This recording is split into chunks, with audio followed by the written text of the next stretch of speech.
welcome back to the channel. So that will be class salary. MCQ question number 21. This solve pe nituba. The question says the karma accidentally touches the hot stove and instantly pulls his hand away. Which sequence best describes the pathway involved in this response? Lo, tubga. Ta ani question di gatali me response and coordination ali me tubga. The first option is receptors, interneuron, sensory neuron, motor neuron, effector. Receptor, sensory neuron, motor neuron, interneuron, effector. C the receptor, sensory neuron, interneuron, motor neuron, effector. D the receptor, motor neuron, sensory neuron, interneuron, effector. The correct answer the guy me.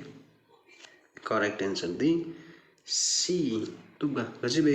First one the receptor receives the stimulus and sensory neuron carries the stimulus to the interneuron. Interneuron interpret the response and this response is carried by motor neuron to the effector and finally effector make the response. See you in the next video.